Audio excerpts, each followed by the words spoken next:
Que nous sommes de retour. J'étais avec M. Gérard Djadé, qui est originaire du Togo et écrivain. Bon, il a fait sortir plusieurs recueils de nouvelles.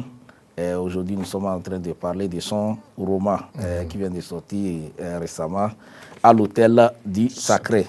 Bon, on était en train de parler de Nina. Bon, Nina, au début fervente chrétienne, va relâcher à un moment donné et entrer dans le monde musical. Bon, tu étais en train de parler de Nina. Bon, est-ce que tu as quelque chose à ajouter avant qu'on entame une autre question? Oui. Nina, en fait, je peux dire aussi que c'est Nina représente ces différents ou ces types d'humains que nous considérons comme des modèles sur le plan religieux. Par exemple, les prophètes, les pasteurs, les chanteurs, nous considérons ces gens comme en fait des modèles spirituels. Et lorsque ces gens relâchent sur le plan spirituel, on a tendance en quelque sorte à leur jeter des pierres. Ouais. Alors que c'est des individus aussi, ils peuvent être influencés par la société. Ouais. Donc, en fait, Nina est ici un exemple de ces individus-là que nous considérons comme des modèles et qui sont aussi influencés et influençables. Ça, voilà, donc, Nina, ici, ça en fait une métaphore. Voilà, Nina représente ces différents types d'humains que nous considérons comme des modèles sur le plan religieux, mais qui sont aussi influençables et influencés par la société. Ok, là, c'est bien. Ok, dans l'œuvre, on voit le personnage principal, Nina, s'habiller de plus en plus légère depuis un moment. Quel rôle joue l'habillement chez un chanteur gospel? Oui, je pense que l'habillement joue un rôle important ou joue le rôle qu'il joue dans la vie de tout individu. Parce que un chanteur gospel, sa façon, la façon dont il vit quotidiennement n'est pas la même façon dont il se comporte, dont on le voit par exemple sur scène. La façon dont on s'habille pour monter sur scène, l'habillement sur scène est différent de l'habillement dans la vie. Donc, dans la vie, le chanteur aussi, le fervent aussi peut être influencé. Donc, l'habillement ici, c'est le rôle ici de l'habillement, c'est le rôle qu'on peut observer chez n'importe quel type d'individu. Voilà, donc il y a l'habillement sur scène et l'habillement dans la vie. C'est ça. Donc, c'est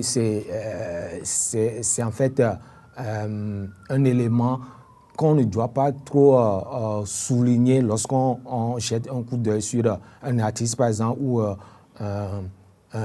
un fervent chrétien ou un fervent spirituel. Bon, souvent, on voit les chrétiennes, bon, surtout les chanteurs gospel, s'habiller décemment. Bon, maintenant, je ne sais pas pourquoi Nina, elle a dévié pour s'habiller comme les chanteurs coupés décalés ou bien. Oui, effectivement. En écrivant ce livre, je voudrais mettre l'accent sur l'aspect en fait faillible de l'être humain, de tout être humain, qu'on le veuille ou non, qu'on soit prophète, qu'on soit pasteur et tout. Nous avons quand même un côté influençable ou un côté qui peut être influencé par la société. Voilà, Nina, c'est pas quand même un ange, c'est un être humain. Voilà, donc la société peut aussi l'influencer. Et surtout que lorsqu'on relâche, lorsqu'on ne se connecte plus, lorsqu'on perd en fait la foi, lorsqu'on quitte le contexte religieux, lorsqu'on ne se connecte plus régulièrement avec le divin, on peut facilement dérouter. Perdre la foi. C'est sur cet aspect-là que j'essaie de mettre l'accent. Tout le monde est faillible, Effectivement. Bon, depuis que tu vis ici aux USA, tu as publié 2 recueils de nouvelles et puis tout récemment ce roman. Bon, quand on sait que nous sommes tous occupés par le travail, bon, je ne sais pas où est-ce que tu trouves le temps pour pouvoir écrire un recueil de nouvelles. Oui, c'est compliqué. On sait que les États-Unis, c'est un pays stressant. Mais quand même, je trouve du temps, j'essaie de forcer la situation. Parce que quand on aime quelque chose, quand on est passionné par quelque chose, on arrive quand même à dégager un temps. Donc, les matins, par exemple, avant de quitter la maison, par exemple, même si c'est 1 heure de temps, j'écris un peu. Et quand je reviens, je fais ce que je dois faire quand je reviens à la maison et tout. Si je trouve 30 minutes, je peux voilà, j'écris quelque chose. Voilà, donc j'évolue de cette façon-là et jusqu'à ce que jusqu'à ce que je termine les romans, voilà, le recueil de nouvelles. C'est ça. Ah, là, c'est bien. Non, la question que je te pose, c'est la même question que les gens me posent. Que, bon, toi, tu travailles chaque fois, on te demande, on dit tu es au boulot, mais où est-ce que tu trouves le temps pour faire les émissions et puis tu fais le montage vidéo et autres.